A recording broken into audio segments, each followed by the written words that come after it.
पढ़ेंगे UP TGT PGT के लिए स्पेशल किताब जिसका नाम है वस्तुनिष्ठ हिंदी, लेखक पुनीत कुमार राय का। जो हिंदी साहित्य का इतिहास हम लोग देख चुके थे। अगला आज हम लोग देख रहे हैं आदिकाल। हिंदी साहित्य में आदिकाल। आदिकाल में प्रथम भाग देखे थे, द्वितीय भाग आज हम लोग देख रहे हैं कि जोयिंदु नामक कवि 6वीं सदी की परमात्म प्रकाश तथा योगसार नामक रचनाओं से अपभ्रंश में दोहा काव्य आरंभ होता है। यानी कि दोहा काव्य का आरंभ कब से होता है? तो जोयिंदु की दो रचनाएं हैं, परमात्म प्रकाश और योगसार। इन्हीं रचनाओं से दोहा काव्य का प्रारंभ होता है। अब्दुल रहमान कृत संदेश रासक एक खंड काव्य है जिसमें विक्रमपुर की वियोगिनी के विरह की कथा है। आचार्य शुक्ल ने अपने इतिहास ग्रंथ में सिद्धों, जैनों एवं नाथों की रचनाओं के अंतर्गत किसके अंतर्गत रखा है? तो अपभ्रंश काव्य के अंतर्गत रखा है। आचार्य शुक्ल के अनुसार अपभ्रंश नाम पहले कहाँ मिलता है? तो वल्लभी राजा धारसेन के द्वितीय शिलालेख में। यानी कि ये शुक्ल जी बताए हैं कि अपभ्रंश का प्रयोग सबसे पहले कहाँ मिलता है? तो वल्लभी राजा धारसेन द्वितीय के शिलालेख में। और प्राकृतिक प्रकाश एक प्रसिद्ध ग्रंथ है। इसके लेखक कौन है? वरुरुचि हैं। देसिल बहना सब जन मिठा, ते तैसन जपहों अवहट्टा। पंक्तियाँ किसकी है? तो ये विद्यापति की है। बालचंद विज्जावों भाषा, दुह नहीं लग गए दुज्जन हासा। पंक्तियाँ किसकी है? विद्यापति की। आचार्य शुक्ल ने आदिकाल के अंतर्गत देश भाषा शब्द किसके लिए प्रयुक्त किया है? तो बोलचाल की भाषा के लिए प्रयुक्त किया है। आदि पुराण और उत्तर पुराण किसकी रचना है? ये पुष्पदंत की रचना है। ये मोस्ट जो है कि परीक्षा में पूछे जाते हैं। किस सिद्ध कवि का एक और नाम सरोज ब्रज भी है? तो सरहपा का। और पूछा जाता है कि सरहपा को हिंदी का प्रथम कवि किसने माना है? तो राहुल संस्कृत्यायन ने। सिद्धों की संख्या कितनी है? 84। सरोज ब्रज, राहुल भद्र आदि किस सिद्ध कवि के अन्य नाम है? सरहपा के। भरत मुनि ने लोक भाषा को अपभ्रंश नाम न देकर क्या कहा है? तो देश भाषा कहा है। हिंदी के मुख्य सिद्ध कवि हैं सरहपा, सवरपा, लुइबा, डोम्बिपा, कहड़पा, कुकुरिपा, तंतिपा। 84 सिद्धों के अन्य नाम हैं जो कि सरहपा, लुइपा अनेक नाम हैं। तो चारिय पद सवरपा की रचना है। डोम्बी गीतिका जो है एगो चार अक्षरांध कोपदेश डोम्बिपा की रचना है। इसमें बताया गया कि ये कितने ग्रंथों को लगभग लिखे हैं? तो 31 ग्रंथों की रचना इन्होंने की है। 84 सिद्धों में सबसे ऊंचा स्थान किस सिद्ध का माना जाता है? तो लुइपा का। सिद्ध कवि लुइपा के गुरु कौन थे? तो सवरपा थे। किस सिद्ध कवि की रचनाओं में रहस्य भावना की प्रधानता है? लुइपा के। सिद्ध साहित्य का विकास कहाँ हुआ? तो पूर्वी भारत में। पूर्वी भारत बिहार, बंगाल, उड़ीसा, असम में। कहड़पा का जन्म कर्नाटक के ब्राह्मण वंश में 820 ईस्वी में बिहार के सोमपुरी स्थान पर हुआ था, यानी कि रहते थे।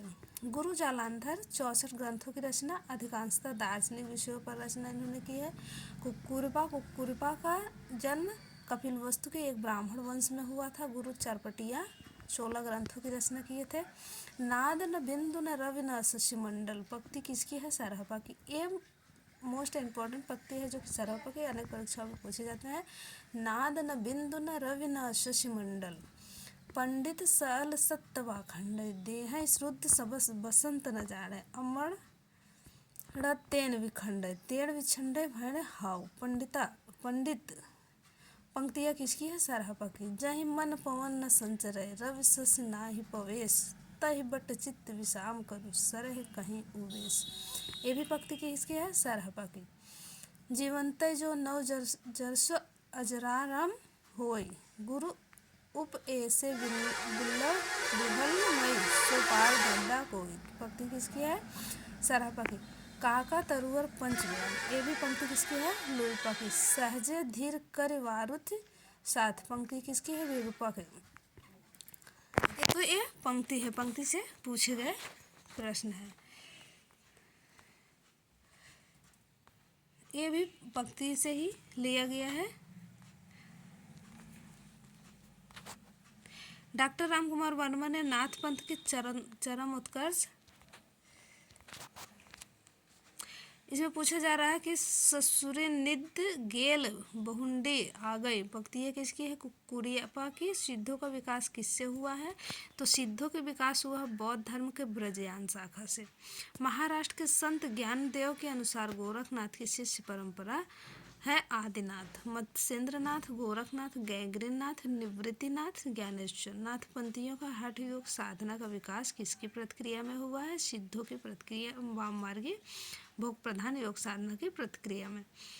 भाव न हो या भाव न हो ऐसे स्वबोहे को पतिया, पंक्तियाँ किसकी है? लोईपा की। डॉक्टर रामकुमार वर्मा ने नाथ पंथ के चरम उत्कर्ष का समय कब से कब तक माना है? तो 12वीं सदी से 14वीं सदी तक। नाथ पंथ या नाथ संप्रदाय सिद्ध मत, सिद्ध मार्ग, योग संप्रदाय, अवधूत मत एवं अवधूत संप्रदाय नाम भी प्रसिद्ध है। पंक्तियाँ किसकी है? हजारी प्रसाद द्विवेदी की। गोरखनाथ का समय राहुल संस्कृत्यायन के अनुसार 845 ईस्वी, हजारी प्रसाद द्विवेदी के अनुसार 9वीं शताब्दी, आचार्य शुक्ल के अनुसार 13वीं सदी, पीताम्बर दत्त बर्थवाल के अनुसार 11वीं सदी माना जाता है, रामकुमार वर्मा के अनुसार 13वीं सदी। गोरखनाथ का समय माना जाता है 13वीं सदी। गोरखबानी नाम से गोरखनाथ की रचनाओं का संपादन किसने किया? तो डॉक्टर पीताम्बर दत्त बर्थवाल ने किया। नाथों की संख्या कितनी मानी जाती है? 9। पीताम्बर दत्त बर्थवाल ने गोरखनाथ द्वारा रचित ग्रंथों की संख्या कितनी माने हैं? तो 14।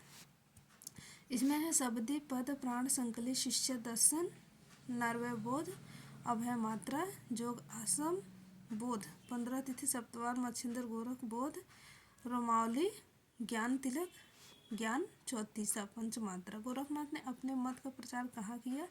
ये राजपुताने और पंजाब में। गोरखनाथ का समय पृथ्वीराज के आसपास किसने माना? आचार्य रामचंद्र शुक्ल ने।